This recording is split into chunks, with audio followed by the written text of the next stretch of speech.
Hi friends, நான் தான் ஜோதிடர் ஜெயக்குமார் பேசுகிறேன்.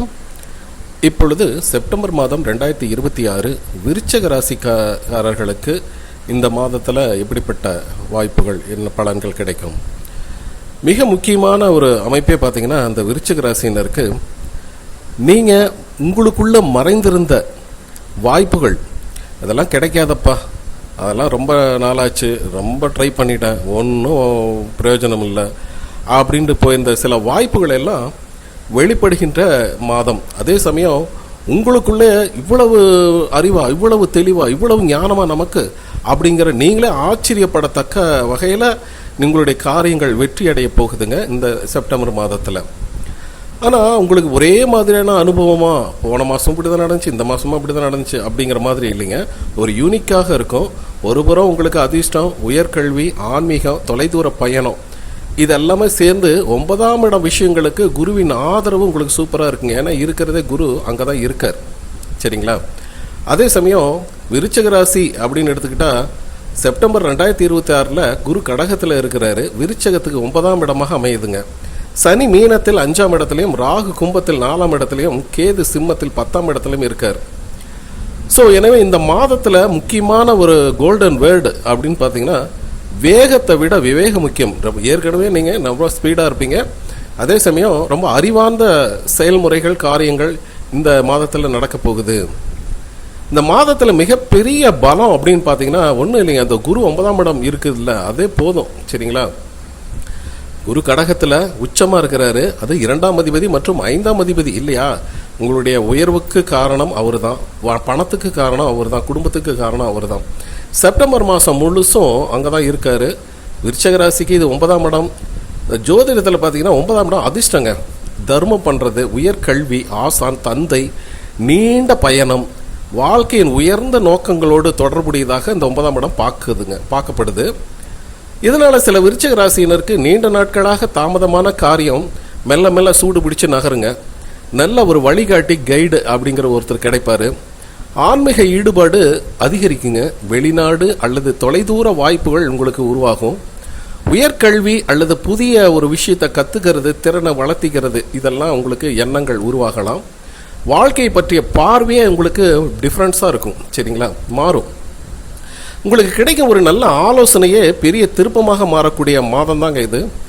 வேலை மற்றும் தொழில், இதெல்லாம் பார்த்தீங்கன்னா தொழில் விஷயத்தில் இந்த மாதம் கொஞ்சம் வித்தியாசமான அனுபவமாக இருக்கலாம். ஏன்னா கேது 10ஆம் இடத்துல இருக்கிறதுனால இந்த வேலையில் தான் நான் தொடர்ந்து இருக்க வேண்டுமா அப்படிங்கிற ஒரு சிலருக்கெல்லாம் ஒரு நம்பிக்கை குறைவான ஒரு தாட்ஸ் எல்லாம் வரும், கேள்வியெல்லாம் வரும். ஆனால் ஜோதிட ஆய்வுகளும் தொழில் சார்ந்த மனநிறைவு அல்லது தசா புத்தி இதெல்லாம் வச்சு தான் நம்ம இதை அனலைஸ் பண்ண முடியும், சரிங்களா?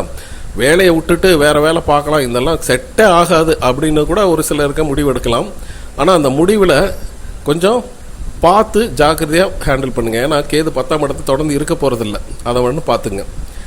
என்ன மாற்றம் பண்ணணும், என்ன கற்றுக்கணும், எந்த துறையில் நமக்கு திறமை அதிகமாக இருக்கும் அப்படிங்கிறதெல்லாம் இந்த மாதத்தை பொறுத்து உங்களுக்கு தெளிவாக தெரியுங்க. செப்டம்பர் முதல் பாதியில் தொழில் தொடர்பான ஒரு பார்வை, விசிபிலிட்டி அதிகரிக்கலாம். 17ஆம் தேதிக்கு பிறகு சூரியன் கன்னியில் செல்லும்போது விருச்சகத்துக்கு அது 11ஆம் இடம் இல்லையா? ஸோ அந்த 11ஆம் இடம் லாபம், நன்மைகள், நினைச்சது நடக்கிறது, உயர் பதவி, இதெல்லாம் நல்லா இருக்கும். பெரியவர்களால், பெரிய மனிதர்களின் தொடர்பு அப்படிங்கலாம் இருக்குது. இது பாரம்பரிய கோச்சார முறையில் பார்க்கலாம். இதனால் என்ன ஆகுன்னு பார்த்தீங்கன்னா, உங்களுடைய இன்கம், கம்யூனிகேஷன், நெட்வொர்க்கு, புதிய வாய்ப்புகள் இதெல்லாம் முக்கியமாக பெரிதாகும், சரிங்களா? நல்ல தொடர்புகள் விரிவடையும். பணம் மற்றும் வருமானமெல்லாம் எப்படி இருக்கும் அப்படின்னு பார்த்தீங்கன்னா, வருமானம் வருவது மட்டும் நமக்கு வெற்றி அப்படி இல்லை அப்படின்னு யோசிக்கிறவங்க தான் நீங்கள். அதை எப்படி நம்ம தக்க வச்சுக்கணும் அப்படிங்கிறத நமக்கு வெற்றியே இருக்குது அப்படின்னு சொல்லக்கூடிய மைண்ட் தாட் உள்ளவர்கள் விருச்சக ராசிக்காரர்கள். இந்த 14ஆம் தேதிக்கு பிறகு வருமானம் மற்றும் தொழில் தொடர்பான முயற்சிகளில் வேகம் அதிகரிக்குங்க. தொழில் செய்பவர்களுக்கு பழைய வாடிக்கையாளர்கள் மூலம் புதிய பிஸ்னஸ் ஆப்பர்ச்சுனிட்டிஸ் எல்லாம் கிடைக்கும். சிலருக்கு நீண்ட நாட்களாக நிலுவையில் இருந்த பணமெல்லாம் வர்றதுக்கு வாய்ப்பு அதிகமாகவே இருக்குங்க. ஆனால் எதிர்பாராத செலவுகள் அப்படிங்கிறது கொஞ்சம் கணக்கில் எடுத்துக்கணும். அவசரமாக ஒரு இன்வெஸ்ட் பண்ணுறது, பெரிய அமௌண்ட்டை முதலீடு பண்ணுறது, யாருடையாவது பேச்சு கேட்டு அப்படிங்கிறதெல்லாம் இந்த ஆசை வார்த்தையெல்லாம் சொல்லுவாங்க. ஆனால் அதில் எல்லாம் ஈடுபடாதீங்க. முழுமையாக அதை பற்றி ரிசர்ச் பண்ணி ஆராயாமல் நீங்கள் பணம் எதுவும் கொடுக்க வேண்டாம். அடுத்ததாக கடன் மற்றும் பொருளாதார நிலைமைகள்லாம் எப்படி இருக்கும்? கடன் இருப்பவங்க இந்த மாதத்தில் ஒரு தெளிவான திட்டத்தை அமைச்சுப்பீங்க. பல கடன்கள் இருந்தாலும் எதை முதல்ல முடிக்கிறது அப்படின்னு பிளான் பண்ணிப்பீங்க. வட்டி அதிகம் உள்ள கடனை முதலில் குறைப்பது அப்படிங்கிற திட்டமெல்லாம் பயன்படுத்துவீங்க. புதிய கடன் மூலம் பழைய கடனை மூடுவது போன்ற முடிவுகள் எடுத்தால் அதுலேருந்து மொத்தமாக செலவை நீங்கள் கணக்கிட்டு தான் அதை பண்ணணும். சரிங்களா? புதிய கடன் வாங்கி ஒரு பழைய கடனை அடைச்சிடலாம், ஒரே கடனாக இருக்கட்டும், அதை நம்ம அடைச்சிடலாம் அப்படிங்கிற மாதிரி ஒரு தாட்ஸ் வரும். அது கொஞ்சம் யோசிச்சு பண்ணுறது நல்லது. சரிங்களா? அதே சமயம் குரு 9ஆம் இடம் அப்படிங்கிறது ஆதரவு, நல்ல ஒரு சப்போர்ட் கிடைக்குங்க, ஆதரவெல்லாம் இருக்கும். சரிங்களா? பெரிய மனிதர்கள் ஆதரவு, ஆன்மீக ஈடுபாடு, அதனால் நல்ல ஒரு நமக்கு ஒரு முன்னேற்றத்துக்கு ஒரு வழியை உண்டு பண்ணோம். ஆனால் ஃபைனான்ஸை பொறுத்த வரைக்கும் உங்கள் கையில் தான் இருக்கணும். சரிங்களா? யார் எப்படி சொன்னாலும் பார்த்தீங்கன்னா கடைசியாக பணம் கொடுக்கறது என்ன கணக்கு வழக்கு இதெல்லாம் பார்த்து ஜாக்கிரதையாக பண்ணுறது நல்லாயிருக்கும் இந்த குரு 9ஆம் இடத்துல இருக்கிறதுனால. வீடு சொத்து அப்படின்னு பார்த்தீங்கன்னா ராகு 4ஆம் இடத்துல இருக்கிறதுனால வீடு, குடும்ப அமைதி, இடமாற்றம், வீட்டை ரெனோவேஷன் பண்ணுறது, ப்ராப்பர்ட்டி தொடர்பாக மனதில் ஒரு மாற்றமான எண்ணமெல்லாம் இருக்கும். இது இப்படியே இருக்குது, இதை மாற்றிட்டு வேறு வாங்கலாமா அல்லது புதுசாக பண்ணலாமா அப்படிங்கிற மாதிரியெல்லாம் மைண்டில் போய், ஏன்னா ராகு 4ஆம் இடம், வீடு கட்ட ஆரம்பிப்பீங்க ஆனால் அது பார்த்து பெரிய செலவில் இழுத்து விட்டுரும் அப்படிங்கிற மாதிரி மனதில் இருக்கும்.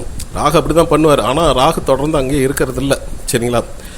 சிலருக்கு வீடு மாறுறது, புதிய இடம் வாங்கலாமா வேண்டாமா அதெல்லாம் தேடுவீங்க. வீட்டை புதுப்பிக்கிறதுக்கு, வாகனம் வாங்கிறதுக்கு, ஏன்னா 4ஆம் இடம் வண்டி வாகனம் தானே. குடும்பத்திலேருந்து சிறிது தூரம் போய் ஒரு வேலை பார்க்குறது, இந்த மாதிரி விஷயங்கள்லாம் நடக்குங்க. ஆனால் இந்த வீடு, வாகனம், புதிய இடம் இதுக்கெல்லாம் உள்ள பத்திரம் ஆவணங்கள்லாம் இருக்குல்ல, அது தொடர்பான விஷயங்கள்லாம் ரொம்ப ரொம்ப கவனமாக இருக்கணும். ஒரு சொத்து வாங்கிறதுக்கு முன்னாடி அதனுடைய ரிஜிஸ்ட்ரேஷன், லோனு, லீகல் டாக்குமெண்ட்ஸு இதெல்லாம் ஒரு தடவைக்கு 2 தடவை படித்து பார்க்கணும். திருமணம் மற்றும் காதல் அப்படின்னு பார்த்தீங்கன்னா திருமண வாழ்க்கையில் இந்த மாதம் வார்த்தைகளை விட அந்யோன்யம் அதிகமாக இருக்கும். சரிங்களா? புரிதல் நல்லா இருக்கும், மைண்டுக்குள்ளே ஒரு அஃபெக்ஷன், லவ் இதெல்லாம் நல்லா இருக்கு. சிறிய விஷயத்த பெருசாகாமல் பேசி, போன மாதம்லாம் கண்ணா பின்னெல்லாம் சண்டைலாம் வந்திருக்கும், பேசாமல்லாம் இருந்திருப்பீங்க. ஆனால் இந்த மாதத்தை பொறுத்த வரைக்கும் அப்படியெல்லாம் இல்லை. எதாக இருந்தாலும் போல்டாக பேசி தீர்த்துப்பீங்க அப்படின்னு சொல்லலாம்.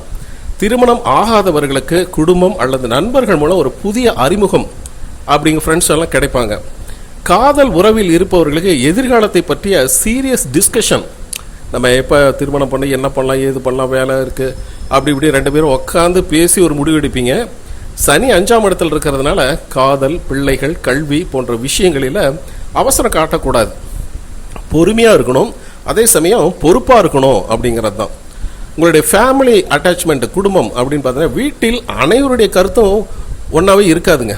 இதுதான், நீங்கள் ஒன்று சொல்லுங்க, அவங்க ஒன்று சொல்லுங்க, அவங்க ஒன்று சொல்லுங்க, அப்படி தான் போயிட்டுருக்கோம். சில விஷயங்களில் உங்களுக்கும் குடும்பத்தினருக்கும் ஒரு வேறுபாடு, டிஃப்ரென்ஸ் ஆஃப் ஒப்பீனியன் வர்றது கண்டிப்பாக இருக்குது. அதே நேரத்தில் உடனடியாக நீங்கள் ரியாக்ஷன் பண்ணக்கூடாது. அவங்க சொல்கிறாங்க அப்படின்னா டக்குன்னு பேசக்கூடாது.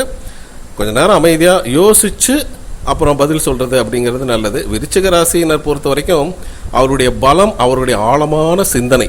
அதுதான், அவங்க டக்குன்னு ஒரு இதுவும் பண்ண மாட்டாங்க. ரொம்ப யோசித்து ஒரு முடிவு எடுக்கிறதுல சிறந்தவர்கள். அதையும் இந்த மாதத்துலேயும் அவங்க பயன்படுத்த போகிறாங்க. மாணவர்களுக்கு பொறுத்தவரைக்கும் கல்வி, இந்த கல்வியை பொறுத்த வரைக்கும் சனி 5ஆம் இடத்துல இருக்குன்னா படிப்பில் டிசிப்ளின் தேவைங்க. ஏன்னா இப்போ புக் எடுப்பாங்க, அப்புறம் ஒரு வேவரிங் மைண்ட் இருக்கும், செல்ஃபோன் எடுத்துக்கிறது, அப்புறம் படிக்கலாம்னு மூடி வச்சுருது. ஒரே நாளில் அதிகமாக படிக்கிறத விட தினசரி பிளான் பண்ணி படிக்கிறது நல்லாயிருக்கும். ஏன்னா சனி 5ஆம் இடத்துல அப்படி தான் பண்ணும். காம்படிட்டிவ் எக்ஸாம், அரசு வேலைக்கு முயற்சி பண்ணுறது, ஹையர் ஸ்டடீஸு, வெளிநாட்டு கல்விக்கு தயாராக போகிறவர்களுக்கு தொடர்ந்து முயற்சி பண்ணும். ஏன்னா சனி ஸ்லோ பிளானட், ஆனால் ஒரு தடவை 2 தடவை முயற்சி பண்ணும். தாமதம் பண்ணுறதுங்கிறது தோல்வி இல்லை. சனி தோல்வி கொடுக்க மாட்டார், கொஞ்சம் தாமதம் பண்ணுவார். அதுதான். வெளிநாடு, தொலைதூர பயணம்லாம் எப்படி இருக்குன்னு பார்த்தீங்கன்னா இந்த மாதத்தில் வெளிநாடு, தொலைதூர பயணம் முயற்சிகளுக்கு நல்ல சிந்தனையெல்லாம் வருங்க. Visa, education, employment, spiritual travel, இந்த காரணங்களுக்காக பயணம் செய்யணும். அவங்களுடைய பேப்பர்ஸ் எல்லாம் கரெக்டாக வச்சுங்க. குரு 9ஆம் இடத்துல இருக்கிறதுனால தொலைதூர வாய்ப்புகள் மற்றும் உயர்ந்த அறிவை தேடும் முயற்சிகளில் முக்கியமாக இருக்கலாம். இந்த மாதத்தினுடைய உங்களுக்கு ஆழமான சிந்தனை என்னென்னா, நான் உண்மையில் விரும்புவது என்ன, நான் எனக்கு என்னதான் வேணும் அப்படிங்கிற ஒரு மனநிலை தான் உங்களுக்கு போயிட்டுருக்குது. சரிங்களா? மற்றவர்கள் எதிர்பார்ப்பதற்காக மற்றவங்களுக்காக வாழ்கிறத விட நமக்காக நம்ம வாழணும் அப்படிங்கிற ஒரு சிந்தனை அதிகரிக்கும். ஆன்மீகம், ஜபம், தியானம், கோவில் வழிபாடு போன்றதுனால மனதுக்கு ஒரு தெம்பு இருக்கும், அமைதி இருக்கும். குறிப்பாக இந்த செப்டம்பர் 2ஆம் தேதி சுக்கிரன் துலாமுக்கு செல்றாருங்க, புதன் கன்னிக்கு செல்றார் 7ஆம் தேதி. விருச்சிகத்துக்கு இது 11ஆம் இடம், சாதகமான இடம் தான். செப்டம்பர் 17 சூரியன் கன்னிக்கு போறாரு இல்லையா, இதனால் லாபம், தொடர்புகள் மற்றும் இலக்குகள், நம்ம என்ன வேணும் அப்படிங்கிற பாயிண்ட் ஆஃப் வியூ அப்படிங்கிறது நல்லா இருக்கும். செப்டம்பர் 18ஆம் தேதி செவ்வாய் கடகத்தில் நுழைகிறார் இல்லையா, இது விருச்சிகத்துக்கு 9ஆம் இடம், குருவோடு, அதாவது உங்கள் ராசிநாதன் குருவோடு இணைகிறதுனால என்னன்னா அது நீசபங்க ராஜகம் அப்படியெல்லாம் வருது. இந்த காலம் பயணம், கல்வி, ஆன்மீகம் போன்ற விஷயங்களுக்கு கவனமாக வச்சுங்க. பொதுவாக பார்த்தீங்கன்னா இந்த செப்டம்பர் 5 பாயிண்ட் என்னென்னா, தொழிலில் மாற்றம் தோணுங்க, ஆனால் உடனே முடிவு எடுக்காதீங்க. பணத்தை முதலீடு செய்வதற்கு முன்பாக ஆராயணும். குடும்பத்தில் கோபத்தை விட ஆரோக்கியமான உரையாடல், ஆரோக்கியமான ஆர்கியூமெண்ட் அதெல்லாம் செய்யுங்க. கல்வி மற்றும் திறன் வளர்ச்சியில் செலவிடும் நேரம், ஐயோ வேஸ்ட் ஆயிடுச்சு, டைம் வேஸ்டா அப்படிங்கிறத நினைக்காதீங்க. அந்த நேரம் வீண் ஆகாது. உங்களுக்கு கிடைக்கும் நல்ல வாய்ப்பை சிறிதாக நினைச்சு தவற விடாதீங்க அப்படிங்கிறது தான். ஸோ பொதுவாக இந்த செப்டம்பர் மாதத்தை பொறுத்த வரைக்கும் பார்த்தீங்கன்னா, பழைய பாதையை தொடர்ந்து அதிலேயே பயணிக்கிறத விட புதிய வாய்ப்பு காட்டுற திசையை நோக்கி பயணிக்கலாம் அப்படிங்கிற அமைப்பு தான் இந்த மாதம். அதாவது பழசிலே போயிட்டு இருக்காது, புதுசாக நம்ம சிந்திச்சு அந்த வழி நம்ம போகலாம் அப்படிங்கிறது தான். சரிங்களா?